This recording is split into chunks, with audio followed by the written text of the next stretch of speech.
Minal, welcome to the show. Thank you so much, Major, for having us over. It's a pleasure to be hosted by the Startup TV. Tell us about your startup, which is meetingsandoffices.com. So my startup is an aggregator for all co-working spaces, business centers, shared offices across the country. So what we do essentially is it's an easy to use platform for people who want to book co-working spaces of all kinds. So whether they want it from, just meeting rooms, conference rooms, training rooms, starting from 1 hour onwards, they can come online, search, compare, book, pay, and simply go use it. And then what happens is, when people are looking for co-working spaces, even for larger teams, like even 10 people, 50 people, 100 people, 200 people, whatever it is, finding the right one, the one that fits your organization's requirements, the culture, the ethos, and there are a lot of granular details like what kind of IT requirements you have, what kind of location suits you best. It becomes a mammoth task for end users. So we help them do that because, there are more than 1,000 brands existing in the country right now. So for people to find the right option is very, very difficult. And we help in that process. They can again come on the website, look at various options, shortlist them. And then the long-term thing is done a little online and offline as well. Because ultimately we have to, show them the spaces and everything. So that's what we do. And in short, I would say we are like the Airbnb for meeting rooms and office spaces. Could you share, what was your, insights of what have you learned, how bad this impact was on co-working spaces during COVID-19?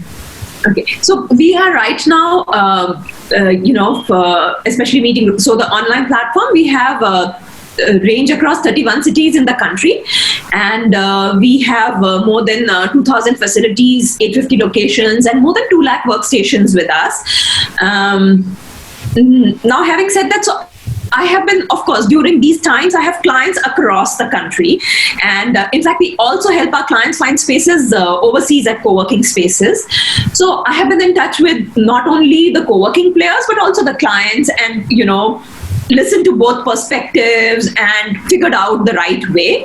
So yes, the industry was hit, and I think that's true for every industry. It is not like we are the only industry that was impacted by this. But yes, of course, co-working industry was also hit. And initially, April, May were kind of bad months for everybody because there was a total lockdown and nobody was coming to office. But like you do in traditional properties, when you have office spaces, whether you have 1,000 square feet of your own or you have 4 lakh square feet, all clients across wanted to sit down and negotiate with the developer and everything.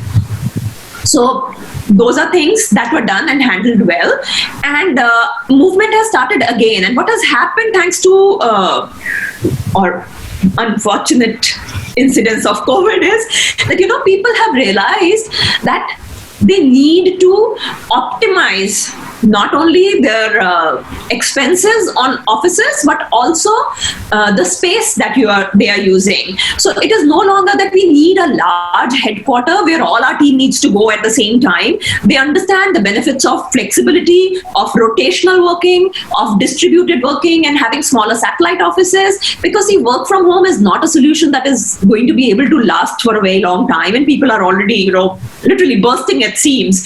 And in fact, that is one of the reasons we thought of this, what my backdrop says, the Impact Summit, because people are just so sick and tired of, and scared also to a great extent of just being at home, and it's impacting the mental health of everybody. I think it's impacting relationships, family, it's impacting business in a big way.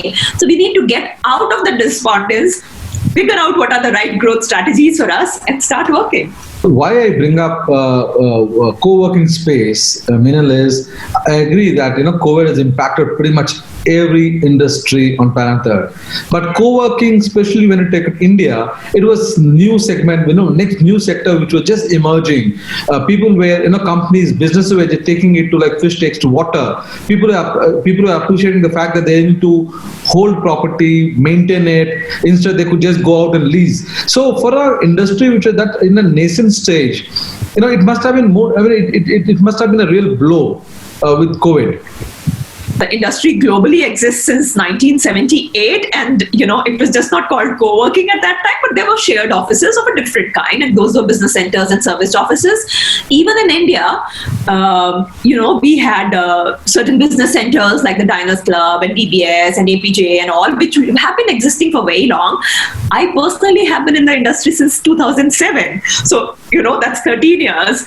So, and there were international players who had entered India since 2005. So, yes, the word co-working, the way it was coined from 2012 onwards, it just suddenly boomed in a very, very large manner. So, yes, there was awareness.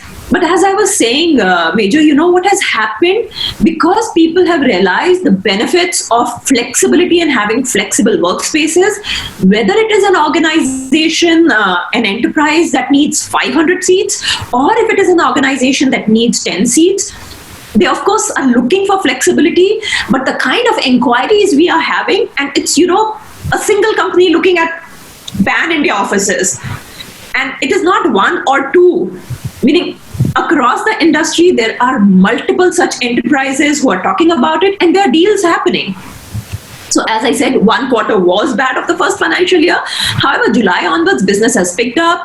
Clients are wanting to come back, and clients want a safe environment to work. Because what happens is, if they want to take their own office, right now you need even more health, safety, environment norms to be put into practice. It is not going to be possible for small offices or even, for large organizations. What happens is they need their people to have a clean, safe place to work from, but they want it closer to home. They don't want them to travel too much and waste too much time. That is why, in fact, there are a whole lot of inquiries and transactions are going through. And co-working industry has also evolved. So, earlier it used to be only member specific and not rotational benefits given. So we are all learning, evolving. So there has been a nice change. So is my understanding correct? What you're saying is, as compared to the large space that people or companies were looking for in co-working space, now it's more about satellite offices, smaller places where staff could be rotated. Is that correct? Yeah, so that is more. However, what the thing is that, when it's an enterprise with 4 lakh people, their small office is like 500 seats or 200 seats. So in co-working industry term, it's a large transaction still. So what happens to startups, especially those which are not, who don't have big funding? Because co-working space, as we understand, was more popularized by the startups because they could get 2 seats, 3 seats, or a 4 seat, or they could pay as they go. What are the trends post-COVID among startups, smaller startups? Okay, so even smaller startups, yes, of course, till a time they don't want to come to work.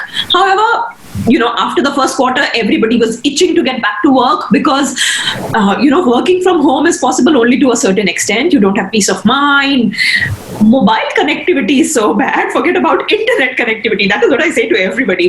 It is just so difficult to get great internet at home and great Wi-Fi and broadband for everybody in your team. And then you need to meet to exchange ideas. Otherwise, the time consumed to do the same task is increasing 4 times, and you just don't have enough hours in the day. So even the startups, all the startups that I know, and we are pretty active in the startup ecosystem across the country, both Bhavesh and I and my co-founder Amita, they have all been wanting to find the right solution so that, of course, they don't have to travel too much, but at least the team can meet. And, maybe they will come thrice a week or whatever, but they've started working from July onwards, and now they're all pretty happy to be back at work. So as a trend, do you see this pan-India or they are specific to certain cities? Let's say Mumbai, where travel has always been, a major issue. So would people prefer, working from closer to home? What kind of trends are you seeing, pan-India vis-a-vis metro cities? In the metros, people do prefer to work closer to home. Of course, that is the big trend now because, especially in Mumbai, Bangalore, Gurgaon, what happens is for employees to travel so much and reach your office, people are realizing that if they can work from home and just have a safe environment close by, within say 2 kilometers to 5 kilometers of their homes, it becomes so much easier for them. And that is what companies are doing. And also what happens is, See, when you move from a traditional office to the right kind of co-working, if you have the right partner to, work out a solution for you, you can save anywhere from 30 to 70% of your costs, whether you are a one-person team or you are an enterprise. So people are seeing that advantage, but they just need the right kind of advisor, but they are seeing that advantage and they're approaching people. And even in this state, there are companies who have the model right, who have gone into expansion mode and invested more in the business. So let me come to the last question with you, where you also made a very interesting point. You said, work from home is impacting one and all. And whatever I hear from the ecosystem is women in some ways are getting impacted a little more or a little deeper. Is that what you're hearing? And if yes, how? Women are supposed to take on household responsibilities. And let me clarify and give a disclaimer. I am one of the privileged women, and thank Lord for that. So in the metros, maybe there is this 5% of the population where the men are more evolved and they're happy to share the load. But that's not the reality with, maximum percentage of our population and across the country. And even in metros, the moment we go to the normal employees and, who are living in small houses and they're looking after their family, just because the woman is at home, she's just expected to take care of everything. Even if you're working, and there are women who are the sole breadwinner at this time because thanks to COVID, their husbands have lost the job. Even then, the husband is sitting at home, the in-laws are sitting at home, and women are supposed to take care of everything. That is what makes it so difficult for women. And the second thing I think is, unfortunately, again, women themselves want to just do everything perfectly. So they want to pick up that much more. And if their kid is there at home, they can't say no to the child. They can't say, Mama is locked in the bedroom and, she's not going to pay attention to you. They will do that. So they will take out time. And I guess that is why it is just so much more difficult. And as I said earlier, because most of the families don't understand and just don't share the load.